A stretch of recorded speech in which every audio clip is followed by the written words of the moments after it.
Hey guys, in this video we're going to be setting up our initial environment for Bootstrap development. Now for the first few sections we're going to be working with Bootstrap through the CDN, which means that we're basically just going to include it through a remote URL. But later on when we start our projects we're going to have a much more professional workflow using Sass, which is a CSS preprocessor. We're going to need a tool called Gulp to compile the Sass.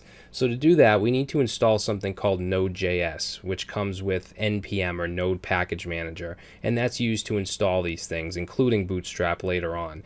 So I figured we could get it out of the way and just install it now so we don't have to worry about it later. We're also going to be installing the Atom text editor.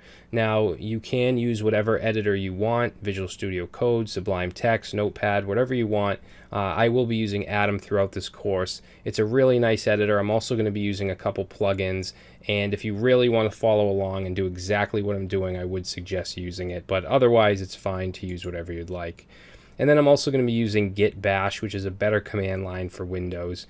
It is available for Linux and Mac as well, but the Mac and the Linux terminal should be just fine. You don't really need this. The Windows command prompt, I really don't like it, so I'm going to be using this. I don't like PowerShell either, so when I use Windows, I use Git Bash. And I should mention that this entire course is cross-platform. Doesn't matter if you're on Windows, Mac, or Linux. So let's go ahead and download Node.js first. We're going to go to nodejs.org and just grab the recommended version. Alright, so we'll just say open when done. Alright, and that's just going to open up a simple installer. We're just going to go through real quick. We're going to choose all the defaults. Let that install.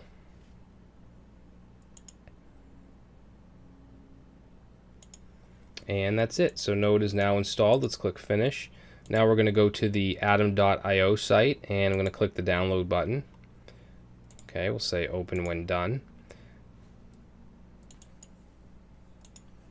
Now Atom doesn't have a traditional installer, it just has this splash page, so it is in fact installing, and when it's done it should open up the text editor. Alright, so once Atom is done downloading, it should open. You should see something like this. This is kind of a welcome page, asks you if you want to open a project, install a package, choose a theme, and so on. I'm just going to close all these tabs out. And then I just want to install a couple plugins that I'll be using. So if we go to File and then we'll go to, where is it, Settings, and we're going to go to Install. And in here we're going to search for a package called Emmet, E-M-M-E-T. Click on Packages. And this is it right here. So basically Emmet allows us to do really cool shortcuts to create elements, HTML elements like divs, along with classes and IDs, and it lets us do it really fast. So I would suggest it if you're doing a lot of HTML development. So let's go ahead and install that. Again, you don't need it, but I would suggest it. And if you're using something like Visual Studio Code or Sublime Text, Emmet is also available for those editors as well. Alright, so it's now installed. The next one I'm going to install, the next package, is called Atom-Live-Server. Okay, we're going to search for that.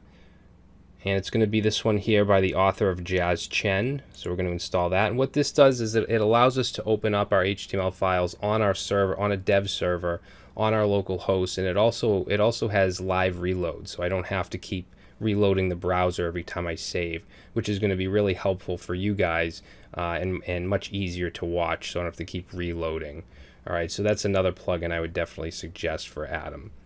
So now that we have those two installed, let's go ahead and close up Atom, and we're going to go and download Git Bash. So this is at git-scm.com. I'm going to grab the Windows version, which already started downloading. So I'll say open when done. Alright, we're just going to go through this installer real quick. Okay, now we want the defaults. There's one screen. This screen right here is the only one that I don't select the default. I'm going to choose the last version, which gives us some optional Unix tools on the Windows command prompt as well. So we'll just click next, and then we can just go through the rest of these.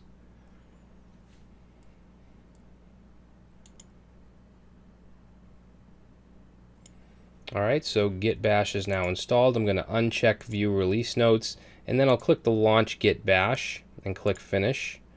and that's going to open it up for us. Now if you want to make this command prompt bigger, you can just hold in control and you can just move your mouse wheel up and down. And you can use commands now like ls to list out your contents. You could create directories with like mkdir, and you can use commands like that, which we're not going to get into too much. We're mostly going to be using this for npm and to install certain things from Node Package Manager. But that's about it. So if you're intimidated by the command line, don't be. We're not going to be using it that much. All right, so I'm going to close that out, and we should now have our environment set up. So in the next video, I'm going to go over the Bootstrap Sandbox, which is kind of a custom UI that I've created, made up of a bunch of different HTML files for us to really jump in and see what Bootstrap 4 has to offer. Everything from utility classes to the grid system to Flexbox, JavaScript widgets, basically everything that Bootstrap offers. Okay, so we're going to be using that through the next few sections, and then later on we're going to get into building our projects out using NPM, using Gulp to compile Sass, and get into the more complicated stuff. Alright guys, so that's it. I will see you in the next video.